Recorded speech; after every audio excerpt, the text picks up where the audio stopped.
जननीं शारदां देवीं रामकृष्णं जगद्गुरुं पादपद्मे तयो श्रित्वा प्रणमामि मुहुर्मुहुः प्रणमामि मुहुर्मुहुः प्रणमामि मुहुर्मुहुः।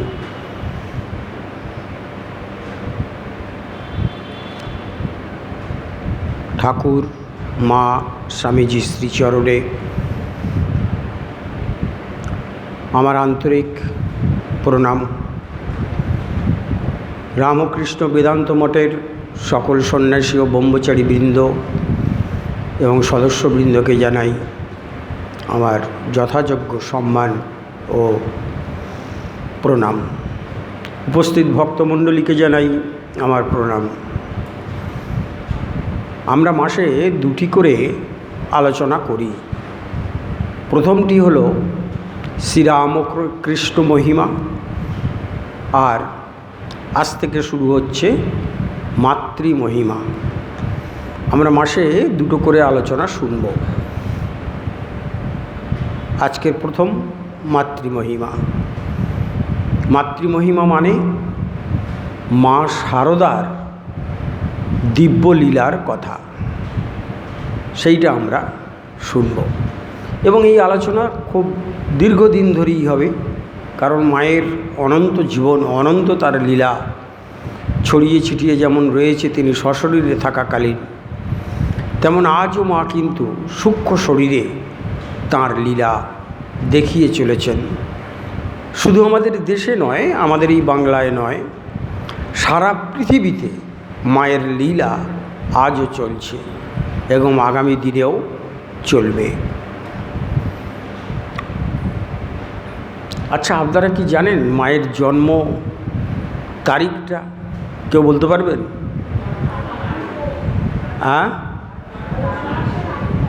পৌষ মাসের 8 তারিখ। আপনারা কত কি জানেন? ঠিক বলেছেন, পৌষ মাসের 8 তারিখ, 1260 সাল। মায়ের জন্মতিথি প্রতি বছর পালিত হয়। তো মায়ের জন্মতিথি দিন এলেই মহাপুরুষ মহারাজ স্বামী শিবানন্দজি খুব আনন্দে উৎফুল্ল হয়ে উঠতেন, আর সেবক ভক্তদের কাছে ডাকতেন, ডেকে বলতেন, আজ কি যে সে দিন গো, আজ স্বয়ং মহামায়ার আবির্ভাবের দিন। অর্থাৎ মা স্বয়ং মহামায়া, ভগবতী স্বরূপিণী। এটা প্রত্যক্ষ করেছিলেন স্বামী শিবানন্দজি। তাই তিনি মায়ের জন্মতিথি এলেই এই কথাটা বলতেন সবাইকে ডেকে, যে আজকের স্বয়ং মহামায়ার আবির্ভাবের তিথি, দিন। আর যে প্রশ্নটা আপনাদেরকে করলাম, যে মায়ের জন্ম তারিখ 8ই পৌষ, গানই আছে একটা বিখ্যাত গান, 1260 8ই পৌষ মায়ের আবির্ভাব।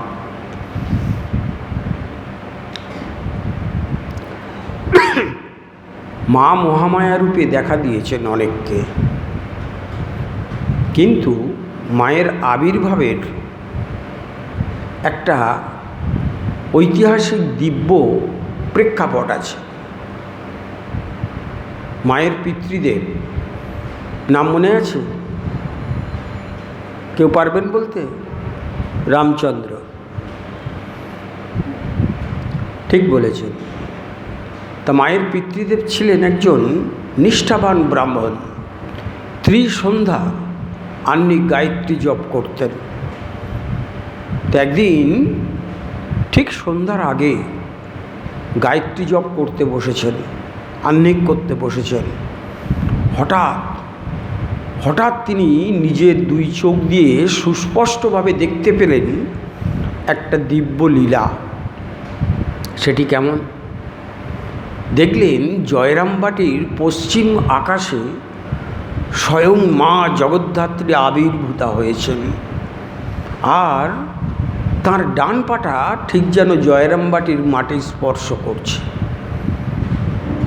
এটা একটা ইঙ্গিত। স্বয়ং দেবী জগদ্ধাত্রী মায়ের পিতৃদেবকে এমন একটা দিব্য লীলা দেখালেন। এ যেন সেই ইঙ্গিত, ওহে রামচন্দ্র, আমি তোমার বাড়িতে আসছি, এরকম একটা দর্শন মায়ের পিতৃদেবের হয়েছিল। বাংলা মতে মায়ের জন্ম তারিখ 8ই পৌষ, কিন্তু ইংরেজি তারিখটা কি মনে আছে? হ্যাঁ, না, ঠিক হলো না। 25শে ডিসেম্বর নয়, ডিসেম্বর মাস ঠিক কথাই, কেউ বলতে পারবেন? 22শে ডিসেম্বর। 22শে ডিসেম্বর হচ্ছে মায়ের আবির্ভাবের দিন জয়রামবাটির পবিত্র মাটিতে।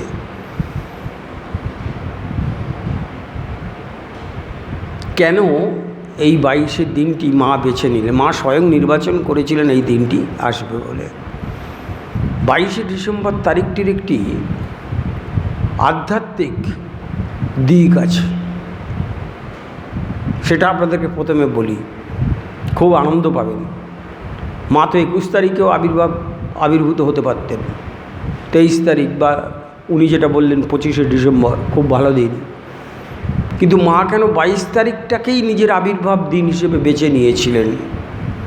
এর পিছনে একটি আধ্যাত্মিক কারণ আছে। আপনারা জানেন কি না আমি জানি না। মায়ের জন্মতিথিতে যখন কোনো অনুষ্ঠানে যাই, তখন এই ঘটনাটা বেরিয়ে আসে। আমি অনেকবার ভেবেছি যে মা কেন 22শে ডিসেম্বর তারিখটিকে বেছে নিলেন। আসলে 22শে ডিসেম্বর এই তারিখটি গ্রেগরিয়ান ক্যালেন্ডার মতে একটি বিশেষ দিন। এই দিনটি হচ্ছে উত্তরায়ণের সূচনার দিন। দেবদেবীদের বর্ষ গণনা হয় দুটি ভাগে, 6 মাস বলা হয় দক্ষিণায়ন আর 6 মাস বলা হয় উত্তরায়ণ। যখন দক্ষিণায়ন পর্ব চলে, শাস্ত্র বলছেন যে দেবদেবীরা নিদ্রিত থাকেন, ঘুমিয়ে থাকেন, আর উত্তরায়ণ পর্বে দেবদেবীরা জেগে ওঠেন।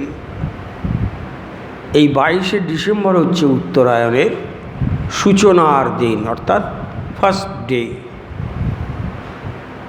এই দিনটিকে মা বেছে নিলেন নিজের আবির্ভাবের দিন হিসেবে, এবং একটা বিশ্বজনীন বার্তা তিনি যেন দিতে চাইলেন তার সমস্ত সন্তান সন্ততির জন্য, ছেলে মেয়ের জন্য। এই নিখিল বিশ্ব মাতৃত্বের ভার, দায়িত্ব, কর্তব্য, ভরসা, আশ্রয়স্থল রূপে আমি আবির্ভূত হচ্ছি এই উত্তরায়ণের সূচনার দিন। মা কি অসাধারণ কথা বলছেন, আমি মা থাকতে তোমাদের ভয় কি। এই আশ্বাসবাণী, এই ভরসাবাণীটাও মা যেন দিচ্ছেন তার আবির্ভাবের দিনের মধ্য দিয়ে। এটা একটা অত্যন্ত তাৎপর্য দিন 22শে ডিসেম্বর। 22শে ডিসেম্বর তারিখটি যখনই আসে তখনই কিন্তু মাকে খুব মনে পড়ে, প্রতিটি মুহূর্তেই মনে পড়ে, প্রতিদিন মনে পড়ে। কিন্তু 22শে ডিসেম্বর তারিখটি আসলে মনে হয় যে সত্যিই মা তোমার অপার করুণা, তুমি নিজেই দিনটিকে চুজ করলে, বেছে নিলে, পছন্দ করলে এই কারণের জন্যই। কারণ জগৎবাসী তোমরা তমসাচ্ছন্ন মহানিদ্রায় তোমরা ডুবে আছো। এই উত্তরায়ণের সূচনার দিন আমি আসছি, এসেই তোমাদের সেই নিদ্রা ভাঙাবো। আমরা মানুষ কোন নিদ্রায় ডুবে আছি? রাত্রে যে ঘুম আসে সেই নিদ্রা না। মা বলছেন তোমরা নিদ্রায় যে ডুবে আছো, সেই নিদ্রাটা হচ্ছে তোমরা তোমাদের স্বরূপকে ভুলে গেছো, তোমরা তোমাদের নিজের অস্তিত্বকে ভুলে গেছো। এই সংসারের মহামায়ার ফাঁদে পড়ে তোমরা এক গভীর নিদ্রায় আচ্ছন্ন হয়ে পড়েছ। তাই আমার আশা তোমাদেরকে সাবধান করার জন্য, সচেতন করার জন্য যে তোমরা এভাবে ঘুমিয়ে থেকো না। স্বামীজি বলছেন, জাগো, ওঠো, তোমার গন্তব্যে পৌঁছানো না পর্যন্ত তুমি থেমো না। মা সেই কথাটা বলছেন, তোমাদের গন্তব্যে তোমরা পৌঁছানো না পর্যন্ত তোমরা ঘুম ত্যাগ করো, নিদ্রা ত্যাগ করো। আমাদের গন্তব্য কি? ভগবান শ্রী রামকৃষ্ণ বলছেন, তোমরা ঈশ্বরের কৃপায় দুর্লভ মনুষ্য জন্ম লাভ করেছ। এই জন্মের উদ্দেশ্য শুধু সংসার নয়, শুধু টাকা পয়সা অর্জন করা নয়, খ্যাতি, প্রতিপত্তি, মান, যশ, প্রভাব, সম্পদ, বিত্ত, এগুলো করো, কিন্তু নিজের জীবনের যে মূল উদ্দেশ্য ঈশ্বর লাভ, ঈশ্বর দর্শন, তা ভুলে যেও না। মা তাই বলছেন, গভীর নিদ্রায় তোমরা ডুবে আছো, তোমরা তোমাদের প্রকৃত স্বরূপ ভুলে গেছো। আচ্ছা, আমাদের প্রকৃত স্বরূপটা কি? এই যে আমরা এখন এখানে যারা বসে আছি, তাদের প্রত্যেকের একটা নাম আছে, একটা পদবি আছে, সেই অনুযায়ী ভোটার কার্ড, আধার কার্ড আছে। আমাদেরকে কেউ যদি জিজ্ঞেস করে তোমার পরিচয় কি, আমরা ভোটার কার্ডে যা আছে বা আধার কার্ডে যা আছে বা স্কুল সার্টিফিকেটে যা আছে সেগুলোই বলি কি না? কিন্তু this is not real identity of us. এটা আমাদের জীবনের প্রকৃত পরিচয় নয়। তাহলে আমাদের প্রকৃত স্বরূপ কি? স্বামী বিবেকানন্দ বলছেন, তোমরা সকলেই স্পিরিট, আত্মা। এইটা আমরা ভুলে গেছি যে আমরা আত্মা। আবার স্বামীজি একটি অসাধারণ কথা বলছেন, কারণ স্বামীজি উপলব্ধি করেছিলেন তো নিজের জীবনে, তাই বলেছিলেন, ম্যান ইজ গড হিমসেলফ, মানুষ স্বয়ং দেবতা। এই স্বরূপটা আমরা ভুলে গেছি। আমাদের পরিচয় বলতে আমাদের পিতৃদত্ত যে নাম সেটা বলি, বংশসূত্রে পাওয়া যে পদবি সেটা বলে থাকি, কিন্তু আমরা কেউই বলি না অহং ব্রহ্মাস্মি, আমি সেই ব্রহ্ম উপনিষদের কথা, আমি আত্মা, এ কথাটা বলি না। আর এই স্বরূপটা ভুলে গেছি বলেই আমরা আমাদের গন্তব্যে পৌঁছতে পারি না। কারণ সেই ডিভাইন পাওয়ার, স্বামীজি যেটাকে বলছেন দৈব শক্তি, আমাদের প্রত্যেকের মধ্যে ঈশ্বর দিয়েছেন, কিন্তু সেই শক্তির ব্যবহার আমরা যেমন জানি না, সেই শক্তি কীভাবে প্রকাশ করতে হয় তাও আমরা জানি না। স্বামীজি বলছেন, all power is within you, you can do anything and everything whatever you want. তুমি যা চাইবে তুমি তাই করতে পারবে, কারণ তোমার মধ্যে অনন্ত শক্তি আছে। সেই শক্তিটা আমরা জাগাতে পারি না, আর সে কারণেই আমাদের গুরুকরণ করতে হয়, দীক্ষা নিতে হয়। দীক্ষা নিলে গুরুদেব আমাদেরকে বলে দেন কিভাবে আত্মশক্তির জাগরণ হবে, সেই পথগুলো গুরুদেব বলে দেন। স্বামীজিকে বলে দিয়েছিলেন শ্রীরামকৃষ্ণ, এই করো, এই করো, এই করো। গুরুর কথা শুনে এই সিমলেপাড়ার নরেন্দ্রনাথ দত্ত হয়ে উঠলেন বিশ্ববিজয়ী বীর বিবেকানন্দ, জ্যোতিরাজায়, অর্থাৎ সন্ন্যাসী সম্রাট। নিজের আত্মাকে জানতে পেরেছিলেন, নিজের স্বরূপটাকে উপলব্ধি করতে পেরেছিলেন যে আমি বিশ্বনাথ দত্তের ছেলে নরেন্দ্রনাথ দত্ত নই, আমি সেই অনন্ত শক্তির অধিকারী আত্মা, আত্মা স্বরূপ। মা এই কথাটা বলছেন। এই 22শে ডিসেম্বর তারিখটিকে আবির্ভাবের দিন হিসেবে বলছেন তোমরা ঘুমিও না, এবার জেগে ওঠো। মায়ের অসাধারণ অসাধারণ সব লীলা আছে। এ বিষয়ে আপনারা সকলেই প্রায় বিবেকানন্দ গবেষক ডক্টর শঙ্করী প্রসাদ বসুর নাম নিশ্চয়ই শুনেছেন ডক্টর শঙ্করী প্রসাদ বসুর নাম। বিবেকানন্দের ওপরে উনি যা বই লিখেছেন তা আজও শুধু সাধারণ মানুষ ভক্তরা পড়েন না, বহু সন্ন্যাসীও পড়েন। উনি না থাকলে, ওনাকে দিয়ে স্বামীজি এই কাজটা না করালে আমরা স্বামীজির ভারত পরিব্রাজক স্বামী বিবেকানন্দ সম্পর্কে আমরা কিছুই জানতে পারতাম না। বহু পরিশ্রম করে নিজের জীবনটাকে স্বামীজির পায়ে দিয়ে সারা ভারতবর্ষ ঘুরে ডক্টর শঙ্করী প্রসাদ বসু লিখেছিলেন সমকালীন ভারতবর্ষ বিবেকানন্দ নামক বইটি। 6টি খণ্ডের বই, পারলে পড়ে দেখবেন স্বামী বিবেকানন্দ কি করেছেন যখন ভারত ভ্রমণ করেছেন। তা সেই শঙ্করী প্রসাদ বসু বলছেন কি অসাধারণ কথা, বলছেন শ্রী শ্রী মা সারদা সম্পর্কে কলম ধরার চেষ্টা করেছেন বহু মানুষ, তার মধ্যে নরেন্দ্রনাথ দত্ত আছে। অর্থাৎ স্বামী বিবেকানন্দের কথা বলছেন শঙ্করী প্রসাদ বসু। তিনি চেষ্টা করেছিলেন মায়ের সম্পর্কে লিখতে। শ্রীরামকৃষ্ণের অন্যান্য পার্শ্বদ অন্তরঙ্গ সন্ন্যাসী সন্তান, তাদের মধ্যে অনেকেই চেষ্টা করেছেন মায়ের সম্পর্কে লেখার।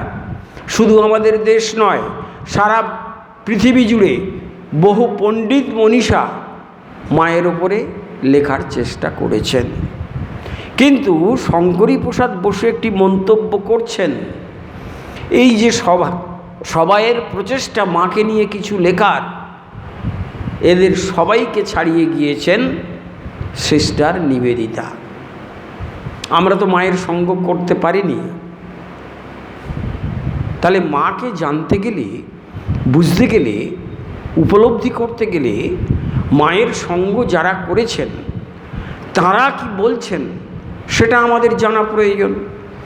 যারা সরাসরি মায়ের প্রত্যক্ষ সংস্পর্শে এসেছিলেন। শ্রীরামকৃষ্ণের ত্যাগী সন্তানরা মায়ের সংস্পর্শে এসেছিলেন বটে, কিন্তু অবগুণ্ঠনবতী মাকে তারা দেখেছিলেন। মা এত বড় একটা ঘোমটা দিয়ে থাকতেন, কারুর সামনে সেই ঘোমটা খুলতেন না। এমনকি ত্যাগী সন্তানদের সঙ্গে খুব একটা বেশি কথোপকথনও মায়ের হতো না। কিন্তু যখন স্বামীজি ভারতবর্ষে কাজের জন্য সুদূর আয়ারল্যান্ড থেকে একটি পুষ্প মার্গারেট নবল তাকে ভারতবর্ষের কলকাতায় নিয়ে এলেন এই ভারতবর্ষে একটা আগুন জ্বালাবার জন্যে, এবং সেই যজ্ঞে মার্গারেট নবলকে আহুতি দিয়েছিলেন যিনি পরবর্তীকালে হয়ে উঠলেন সিস্টার নিবেদিতা। সেই নিবেদিতাকে নিয়ে স্বামীজির খুব একটা আশঙ্কা ছিল যে এত বিদুষী একজন নারী, তার উপরে বিদেশিনী।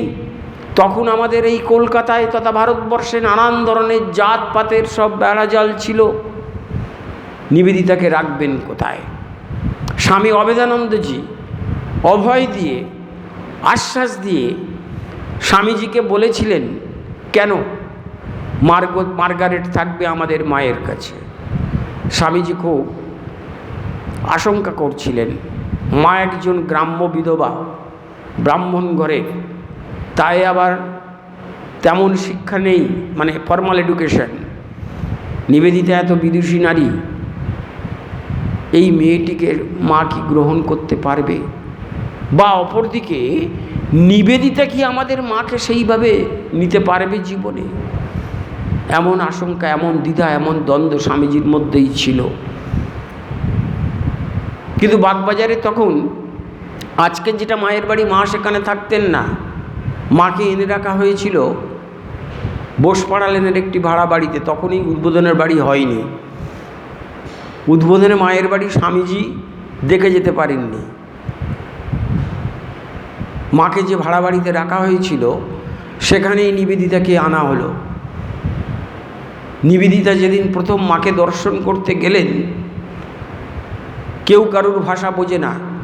নিবেদিতা বাংলা জানেন না, আর মা বাংলা ছাড়া অন্য কোনো ভাষা জানেন না। স্বামীজি খুব দ্বিধায় আছেন। এই দুই নারীর মধ্যে কেমনভাবে একটা আত্মিক মিলন গড়ে উঠবে, একটা আত্মার সেতু সম্পর্ক রচনা হবে। কিন্তু দেখা গেল কি অসাধারণ ঘটনা ঘটেছিল সেদিন। মাকে প্রথম দর্শন করেই নিবেদিতার যে অনুভূতি হয়েছিল সেটি নিবেদিতা ডায়েরিতে লিখছেন।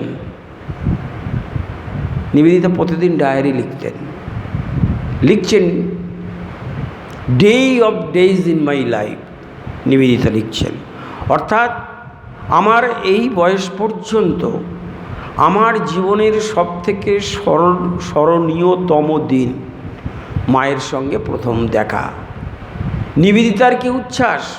তিনি লন্ডনে তার এক বান্ধবী থাকতেন, তাকে একটি চিঠি লিখে জানিয়েছিলেন মায়ের সঙ্গে প্রথম দেখার দিনটি তাকে কতটা আনন্দ দিয়েছিল। নিবেদিতা লিখেছিলেন সেই বান্ধবীকে, জানো জানো জানো, এই মহিষী নারী যাকে সবাই হোলি মাদার বলে, আজ তাকে দেখতে গিয়েছিলাম বাগবাজারের ভাড়া বাড়িতে। তিনি আমাকে কি বলে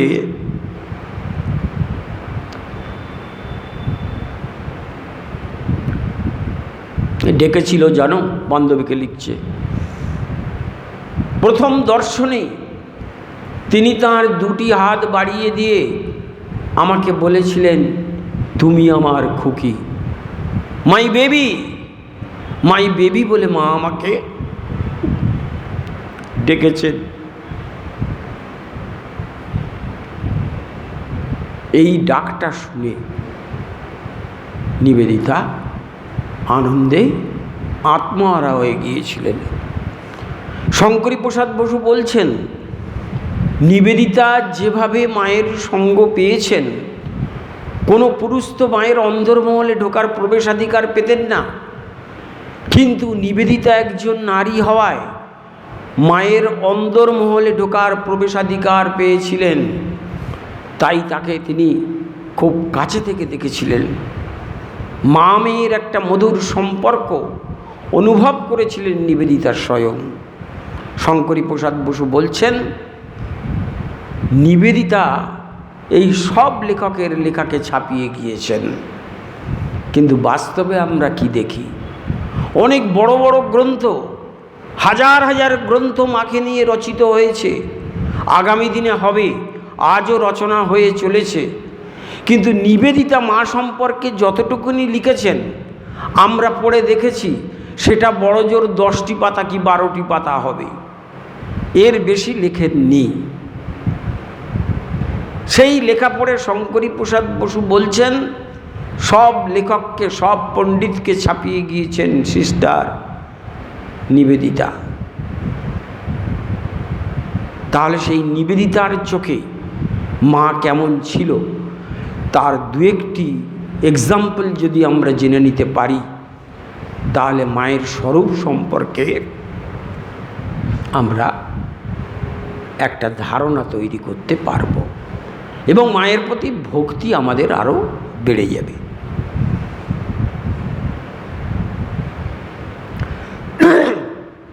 মা সম্পর্কে নিবেদিতা এক জায়গায় লিখছেন, প্রাচীন ভারতের আদর্শস্থানীয় মহীয়সী নারীদের শেষ প্রতিনিধি মা শারদা এবং আগামী পৃথিবীর বা আগামী প্রজন্মের কাছে মা শারদা নবীন অগ্রদূত নয় কি বলে নোট অফ ইন্টারোগেশন, একটা বড় জিজ্ঞাসার চিহ্ন দিয়ে সেন্টেন্সটাকে শেষ করছেন নিবেদিতা। আমরা যখন এই সেন্টেন্সটা পড়ি তখন কোনো উত্তর খুঁজে পাই না নিবেদিতা কেন প্রশ্নচিহ্ন দিয়ে এই বাক্যটি সম্পূর্ণ করলেন। কি সুন্দর কথা লিখছেন। হাজার হাজার বছরের প্রাচীন ভারতবর্ষের আদর্শ স্থানীয় মহীয়সী নারীদের শেষ প্রতিনিধি এবং নবীন প্রজন্মের অগ্রদূত নয় কি? প্রশ্ন করছেন মা শারদা সম্পর্কে। এই কথা বলার পর কথাটি পড়ে যখন প্রথম পড়েছিলাম যেদিন নিবেদিতার এই চিঠিটি, সেদিন সত্যি কথা বলতে কি মনে একটা প্রশ্ন এসেছিল, কেন নিবেদিতা প্রশ্নের মাধ্যমে এই বাক্যটিকে শেষ করলেন?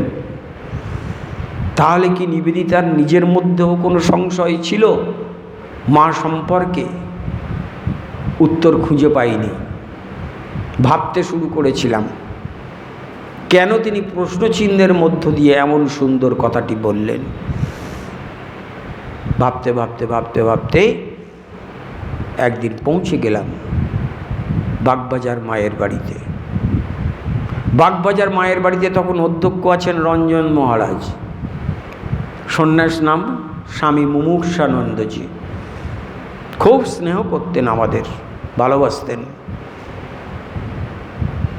তো মহারাজ একদিন নিবেদিতার এই অংশটা নিয়ে আলোচনা করছেন। তখন মহারাজকে হাত তুলে জিজ্ঞেস করেছিলাম, মহারাজ আচ্ছা নিবেদিতা কেন প্রশ্নচিহ্নের মধ্য দিয়ে এই বাক্যটি কমপ্লিট করলেন, সেন্টেন্সটি? তখন স্বামী মুমূর্ষানন্দজি বলেছিলেন, দেখো এটা একদিকে যেমন প্রশ্নচিহ্ন, এই প্রশ্নচিহ্নের মধ্য দিয়েই কিন্তু নিবেদিতা একটা স্থির সিদ্ধান্তে আসার চেষ্টা করেছেন। জগৎবাসীর কাছ থেকে মায়ের কোটি কোটি অগণিত অসংখ্য অনুগামী ভক্তদের কাছে এই প্রশ্নের মাধ্যমে নিবেদিতা একটি অতি আধুনিক মেসেজ দিতে চেয়েছেন মা সম্পর্কে। এই সেন্টেন্সটি একদিকে যেমন প্রশ্নমূলক, আর একদিকে এই সেন্টেন্সটির মধ্যেই নিবেদিতা উত্তর দিয়ে দিয়েছেন। ভারতবর্ষের প্রাচীন হাজার হাজার বছরের যে সমস্ত আদর্শ স্থানীয় মহীয়সী নারী এসছেন, তাদের মধ্যে সীতা, সাবিত্রী, গার্গী, মৈত্রী, অপালা, এদের শেষ প্রতিনিধি মা শারদা। এদের সবাইয়ের সংমিশ্রণ যেন মা শারদা। আর বলছেন নবীন প্রজন্মের অগ্রদূত মা শারদা, আগামী পৃথিবীর অগ্রদূত। এই কারণে, কারণ মা শারদা একটা নতুন বিশ্ব তৈরি করার জন্য তার মেসেজগুলো দিয়ে গিয়েছেন। মা শারদার অসংখ্য কথা আছে, উপদেশ আছে। তার মধ্যে যদি কোনো পুরুষ বা নারী একটি দুটিও নিজেদের জীবনে ইমপ্লিমেন্ট করে, স্বামীজি বলছেন, ঠাকুর বলছেন, মানুষ কি কম গা, সে ঈশ্বর চিন্তা করতে পারে। মানুষই একমাত্র প্রাণী এই পৃথিবীতে যে ঈশ্বর চিন্তা করতে পারে। তারপরে ঠাকুর কি বলছেন? বলছেন মানুষ ঈশ্বর চিন্তা করতে করতে সে নিজে ঈশ্বর হয়ে যায়। এত বড় কথা বলেছেন। কিন্তু আমরা দীক্ষা নিয়েছি, আমরা জপ করি, ধ্যান করি, সাধনা করি, ঠাকুরকে রোজ পুজো করি, মাকে রোজ পুজো করি। আমরা কি দেবদেবী হচ্ছি? এই প্রশ্ন যদি আমরা নিজেদেরকে করি, বেশিরভাগ ক্ষেত্রেই উত্তর আসবে কই না, তেমন তো কিছু বুঝতে পারছি না। আচ্ছা দেবদেবী যদি হই, তাহলে কি রাতারাতি দুর্গা দেবীর মতো 10টা হাত আমাদের গজাবে? বা মা কালীর মতো জিভটা কি বেরিয়ে আসবে? কিংবা সরস্বতীর মতো 4টে হাত হবে? কিংবা শিবের মতো কপালে 3টে চোখ হবে? না, এ কথা ঠাকুর বলেননি। বা স্বামীজি ঠাকুরের এই কথাটিকে মান্যতা দিয়ে, এই কথাটিকেই, গুরুর কথা তো শিষ্য প্রচার করে। আমার গুরুদেব বলতেন, গুরু রান্না করেন আর শিষ্যরা তা পরিবেশন করেন। আজকে ঠাকুরের যে অমৃত বাণী সারা জগতে প্রচার করলেন কে? স্বামী বিবেকানন্দ। এই হচ্ছে শিষ্য, যে গুরুর কথা প্রচার করে। তা ঠাকুরের এই যে কথাটি, এই কথাটিকে ওই যে ঠাকুর বললেন না, মানুষ কি কম গা, মানুষ ঈশ্বর চিন্তা করতে পারে, আর ঈশ্বর চিন্তা করতে করতে মানুষ ঈশ্বর হয়ে যায় নিজে। এই কথাটিকে স্বামীজি কি অসাধারণভাবে বলছেন। স্বামীজি বলছেন, man could be even greater than god. আরও ইনলার্জ করে স্বামীজি বললেন মানুষ দেবতার থেকেও বড় হতে পারে। মায়ের উপদেশ বাণী যদি আমরা আমাদের জীবনে ইমপ্লিমেন্ট করতে পারি, তাহলে আমরা কিন্তু দেবদেবী হয়ে যেতে পারি। এটা স্বামীজি বলছেন, ঠাকুর বলছেন, মাও বলছেন, কিন্তু আমরা ইমপ্লিমেন্ট করতে পারি না। এইটাই আমাদের অক্ষমতা। আমরা যদি ইমপ্লিমেন্ট করতে পারতাম, দেবদেবী হয়ে যেতাম। ঠাকুরের কি দেখেছেন? 3টে চোখ, 4টে হাত। মায়ের 10টা হাত আছে না? স্বামীজির 3টে চোখ আছে। যে ছবিগুলো আমরা পুজো করি ঘরে ঘরে, সারা পৃথিবী জুড়ে হচ্ছে, ঠিক মানুষের মতোই, আর 5 জন আমাদের সাধারণ মানুষের মতোই দেখতে। কিন্তু সেই ফটো ঘরে ঘরে পুজো হচ্ছে, মানুষ মালা পরাতে বাধ্য হচ্ছে, কত ভালো মন্দ ঠাকুরকে রান্না করে ভোগ দিচ্ছেন। কেন? ওই ঠাকুর, মা, স্বামীজি ঈশ্বর চিন্তা করতে করতে দেবতা হয়ে গিয়েছেন। তাই আমরা দেবদেবী জ্ঞানে তাদেরকে পুজো করতে বাধ্য হচ্ছি। এই কথাটি স্বামীজি বলছেন, এই কথাটি ঠাকুর বলছেন, এই কথাটি মা বলছেন। মায়ের অসাধারণ বাণী।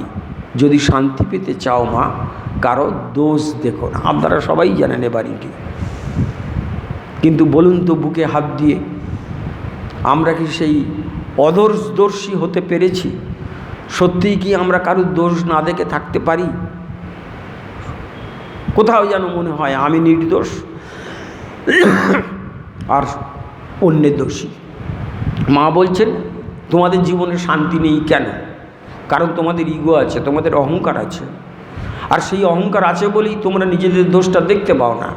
তোমরা সর্বদাই অন্যের দোষ দেখতে পাও, আর অন্যের দোষ দেখা মানেই তোমার মনের শান্তি বিঘ্নিত হতে বাধ্য।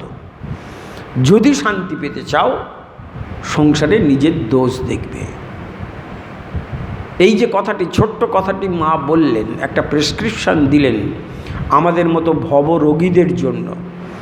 আমাদের শুধু স্পন্ডেলাইটিস, সর্দি কাশি, মারাত্মক মারাত্মক সব ব্যাধি, এটা যেমন আছে, সব থেকে ভয়ঙ্কর ব্যাধি হচ্ছে আমাদের মানসিক রোগ। আমরা সব সময় মনে মনে অশান্তিতে ভুগছি, কোনো আনন্দ নেই। সংসারে আছি, সর্বদাই মনে হচ্ছে যে কি যেন কি পেয়ে পেলুম না। একটু কাউকে কোনো কিছু বলতে গেলাম, আঘাত এলো, দুঃখ এলো, যন্ত্রণা, কষ্ট, ব্যথা, বেদনা কি নেই।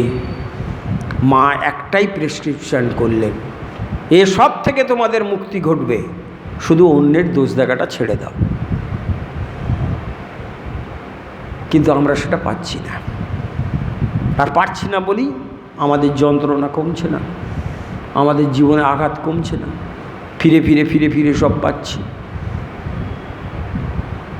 তা সেদিন মুমুক্ষানন্দজি আলোচনাটি করেছিলেন যে আগামী বিশ্বের জন্যে বিশ্বজননী মা শারদা যে মেসেজগুলি দিয়ে গিয়েছেন, তা দিয়ে একটা নতুন পৃথিবী হবে। এই পৃথিবীতেই স্বর্গ বিরাজ করবে, কারণ মায়ের শক্তিতে। স্বামী বিবেকানন্দ বলছেন, মা ঠাকুরুন কি জিনিস তোমরা এখনো বোঝনি। মায়ের আশীর্বাদে, মায়ের কৃপায়, মায়ের শক্তিতে স্বামীজি বলছেন ঘরে ঘরে আবার বেদের যুগে নারীদের জন্ম হবে, গার্গী, অপালা, মৈত্রী ঘরে ঘরে আসবে। এই নারী জাগরণের প্রতিকৃত মা শারদা, নারী স্বাধীনতার প্রতিকৃত মা শারদা।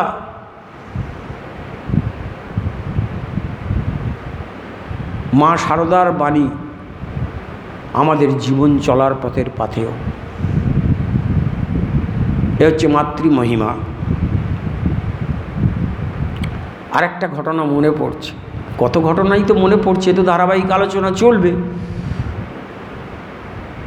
একটা অসাধারণ ঘটনা, স্বামী লোকেশ্বরানন্দজি তখন Ramakrishna Mission Institute of Culture গোলপার্কের সেক্রেটারি, অধ্যক্ষ। তিনি গিয়েছেন রাশিয়ায় ভারতীয় বেদান্ত ও ঠাকুরমা স্বামীজির বাণী প্রচার করতে। তখন রাশিয়ার নাম সোভিয়েত ইউনিয়ন, তখনও রাশিয়া ভেঙে দুটুকরো হয়নি। এটা 1992 সালের আগের কথা বলছি। স্বামী লোকেশ্বরানন্দজি গিয়েছেন রাশিয়ায় ঠাকুরমা স্বামীজির কথা বলতে। এটুকুনি শুনে মনে হবে আর এমন কি ব্যাপার, একজন সন্ন্যাসী যাচ্ছে একটা দেশে ঠাকুরমা স্বামীজির বাণী প্রচার করতে, এর মধ্যে এমন কি ব্যাপার আছে যে এই কথাটা আমাদের এখানে বসে শুনতে হবে? আছে, কারণ যে সময়ের কথা বলছি সেই সময়ে রাশিয়া দেশটা পুরোটাই কমিউনিস্ট মনোভাব সম্পন্ন মানুষ ছিলেন, বামপন্থী মার্কা লোক রাশিয়ায়, যারা ঈশ্বর মানে না, নরশরীরে ঈশ্বর অবতার লীলা করতে আসে এসব মানে না, ভগবান টগবান তাদের কাছে কিছুই নয়। এমন একটা পরিস্থিতিতে, এমন একটা দেশে মানুষের কাছে গিয়ে ঈশ্বরের কথা বলা একটা বিশেষ ঝক্কির ব্যাপার। কিন্তু স্বামী লোকেশ্বরানন্দজি ঠাকুরমা স্বামীজিকে বুকে নিয়ে চলে গেলেন। শুধু চলে গেলেন না, সেখানে গিয়ে যথারীতি অনেকগুলো লেকচার দিলেন। এই এখন রাশিয়াতে আমাদের শাখা আছে, রামকৃষ্ণ মিশনের ব্রাঞ্চ আছে। কিন্তু প্রথম পথটা দেখিয়েছিলেন স্বামী লোকেশ্বরানন্দজি।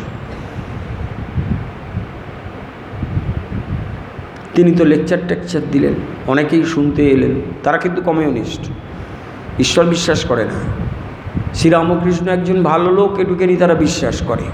কিন্তু শ্রীরামকৃষ্ণ স্বয়ং অবতার পরম ব্রহ্ম ভগবান, এটা বিশ্বাস করতে তাদের বয়ে গেছে। মা শারদা যে জগজ্জননী, মা দুর্গা, মা জগদ্ধাত্রী, এসব তারা বিশ্বাস করবে না, করানোও যাবে না। সেখানে গিয়ে ঠাকুরমা স্বামীজির কথা আলোচনা করেছেন লোকেশ্বরানন্দজি। তারপরে ব্যাক টু ক্যালকাটা, কলকাতায় ফিরে এসছে। হঠাৎ একটা চিঠি এলো। সেই চিঠিতে লেখা হলো, যিনি পাঠাচ্ছেন স্বামী লোকেশ্বরানন্দজিকে অ্যাড্রেস করে, যে মহারাজ, আপনার মুখে শ্রীরামকৃষ্ণ, মা শারদা ও স্বামী বিবেকানন্দের কথা শুনেছি, আমার খুব ভালো লেগেছে, তাই আমি একটি বই লিখতে চলেছি। তিনি কিন্তু কমিউনিস্ট রাইটার, সেই সময়কার রাশিয়ার খুব বিখ্যাত একজন লেখক।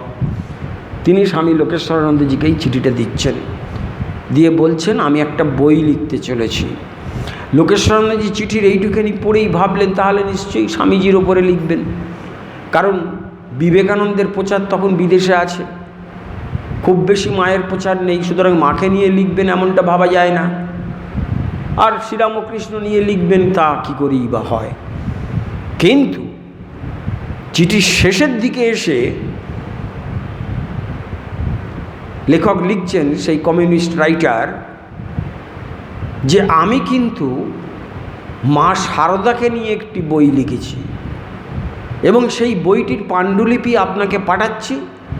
ইন্ট্রোডাকশানটা আমি লিখেছি, ইন্ট্রোডাকশানটা আপনি পড়ে যদি কিছু অসঙ্গতি থাকে আপনি সেরে দেবেন, এই বইটা আমি প্রকাশ করব। সেই ইন্ট্রোডাকশান পড়তে পড়তে একটা সেন্টেন্সে এসে স্বামী লোকেশ্বরানন্দজি অবাক বিস্ময়ে থমকে দাঁড়ালেন।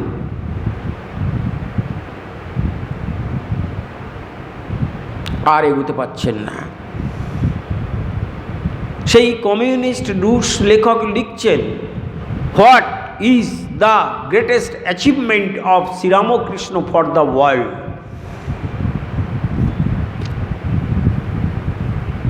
এই বিশ্বের জন্য শ্রীরামকৃষ্ণের সেরা উপহারটা কি মানুষের জন্য?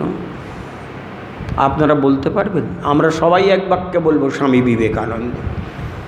স্বামী বিবেকানন্দকে তৈরি করে, তিল তিল করে গড়ে বিশ্বের কাজে বিশ্ব শিক্ষক হিসেবে ঠাকুর তাকে পাঠিয়েছিলেন আমেরিকা। এই তো, এটা আমরা ম্যাক্সিমাম মানুষ বলবো, কিন্তু না। এই প্রশ্নটি করে সেই কমিউনিস্ট রুটস লেখক লিখছেন, what is the greatest achievement of Sri Ramakrishna for the world? তার পরের লাইনে লিখছেন, হোলি মাদার সারদা দেবী। বলছেন যে করুণাময়ী পবিত্রময়ী মা সারদাই হচ্ছেন শ্রীরামকৃষ্ণের সবচেয়ে সেরা আবিষ্কার, সেরা উপহার মানুষের কল্যাণ যজ্ঞে। তারপরে মা সম্পর্কে ওই ভূমিকাতেই সেই লেখক শেষের দিকে এসে লিখছেন, কেন মাকে তার এত ভালো লেগেছে। লিখছেন, our holy mother is so simple and profound, এতই সরল এবং এতই মাধুর্যময়ী যা কল্পনা করা যায় না।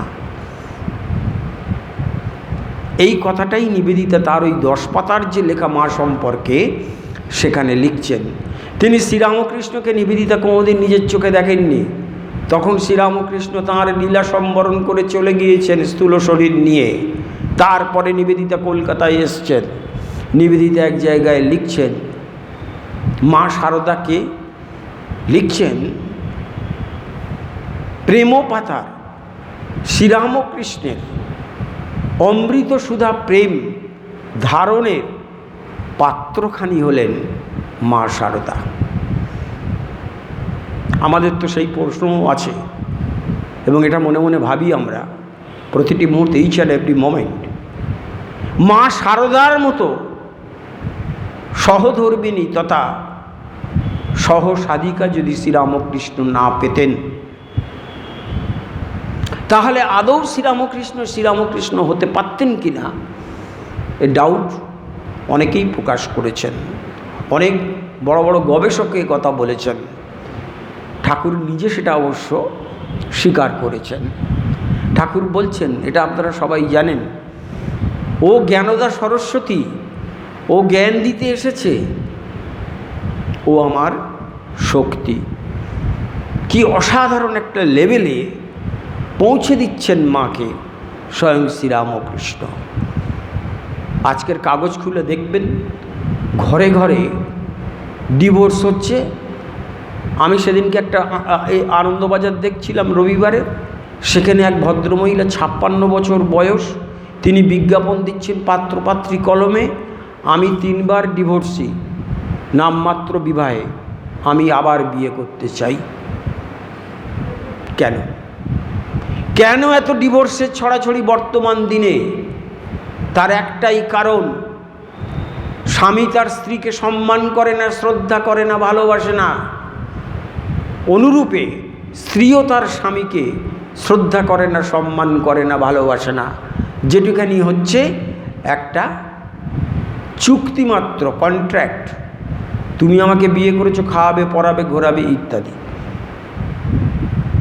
আর সেই মা সারদা ঠাকুর সম্পর্কে কি বলছেন, কি অসাধারণ মধুরময় দাম্পত্য জীবন ছিল ঠাকুর ও মায়ের। সেটা যারা একটু ঠাকুরমা স্বামীজির কথা পড়েন তারা অনায়াসে বুঝতে পারবেন। মা বলছেন ঠাকুরকে ইঙ্গিত করে, উনি কোনোদিন আমাকে ফুল দিয়ে আঘাত করেননি। একবার ঠাকুরের ঘরে প্রতিদিন মা দুপুরে খাবার দিয়ে আসতেন ঠাকুরের খাবার জন্যে। ঠাকুর সেদিনকে অন্য একটু ভাবে ছিলেন, ভেবেছেন লক্ষ্মী দিদি খাবার দিতে এসছে। তা ঠাকুর বলছেন, ঠিক আছে রেখে যা, বা তুই তোকারি করে কিছু বলেছেন। পরেই ফিরে দেখছেন ওটা আসলে লক্ষ্মী দিদি নয়, মা। সে কি ঠাকুরের অনুশোচনা, অনুতাপ, মাকে তুই বলে ফেলে সম্বোধন করেছেন। তখনকার দিনে স্বামীরা স্ত্রীকে তুই বলে ডাকতেন, এটা প্রচলন ছিল। কিন্তু দেখুন ঠাকুরের মায়ের প্রতি কী শ্রদ্ধা, তুই বলে ফেলেছেন বলে কি অনুশোচনায়, অনুতাপে তিনি দগ্ধ হচ্ছেন। এই যে দাম্পত্য জীবন, ঠাকুর মায়ের আদর্শকে যদি আজকের কোনো পরিবার স্বামী স্ত্রী সামনে রাখে, তাদের জীবনও ঠাকুরমা স্বামীজির মতো হবে। ঠাকুরমা স্বামীজির তো আসা এই কারণের জন্যেই, সংসারে সংসারে আনন্দের ঘট বসিয়ে দেওয়ার জন্যে। কিন্তু সেটি হচ্ছে না। কেন হচ্ছে না? ওই যে বললাম, দীক্ষা হচ্ছে, জপ হচ্ছে, ধ্যান হচ্ছে, পুজো হচ্ছে, কিন্তু ঠাকুর মায়ের যে মেসেজ বা বাণী বা উপদেশ, সেগুলো জীবনে ইমপ্লিমেন্ট হচ্ছে না, প্রয়োগ হচ্ছে না। প্রয়োগ হলে তবে তো জীবনে সেই গুণগুলো বিকশিত হবে, সেটি হচ্ছে না। তা সেই রুশ লেখক, তাকে লোকেশ্বরানন্দজি তো ইন্ট্রোডাকশানে এক জায়গায় চিঠিতে লিখছেন যে আমি কলকাতায় যেতে চাই এবং ওখানে গিয়ে আমি মা শারদার ওপরে লেকচার দিতে চাই। লোকেশ্বরানন্দজি ডাকলেন তাকে, এবং আমাদের ঢাকুরিয়ার Ramakrishna Mission Institute of Culture গোলপার্কে তিনি এলেন। তিনি এসে অসাধারণ কয়েকটা বক্তৃতা দিয়েছিলেন।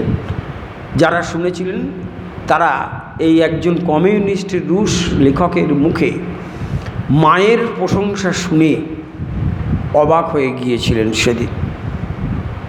কিভাবে মা এই রুশ লেখককে তাঁর নিজের শক্তি দিয়ে, তাঁর যে ঈশ্বর সম্পর্কে সন্দেহ, ঈশ্বর মানব না এরকম একটা একগুঁয়েমি মনোভাব ছিল, তা দূর করে দিয়েছিলেন।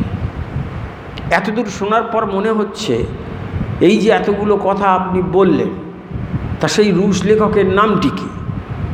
সেই রুশ লেখকের নাম হচ্ছে R.B. রিভাকভ। তাহলে বুঝতে পারছেন, ঠাকুরকে প্রচার করেছেন বিশ্বজগতে স্বামী বিবেকানন্দ, কিন্তু মাকে প্রচার করেছেন কে? কেউ নয়।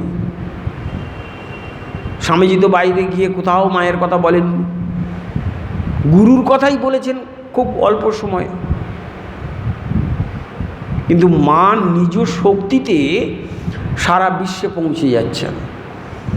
আপনারা যারা সোশ্যাল মিডিয়ার সঙ্গে যুক্ত, নানান ধরনের ঘটনা দেখতে পাবেন প্রতিদিন। মা কিভাবে আজও বহু ভক্ত, বহু অনুরাগী, বহু সন্তান সন্ততিকে কখনো রোগ সারিয়ে দিচ্ছেন, কখনো তাদের মনের আশা পূরণ করছেন, কখনো স্বপ্ন দর্শন দিচ্ছেন, কখনো আবার সশরীরে দর্শন দিচ্ছেন। সেই সব আলোচনা আমরা পরপর ক্লাসে করব। আপনারা সবাই আসবেন, শুনবেন। মা সম্পর্কে ভক্তি বিশ্বাস আরও বেড়ে যাবে। সকলে খুব ভালো থাকুন, আনন্দে থাকুন। নমস্কার, ধন্যবাদ।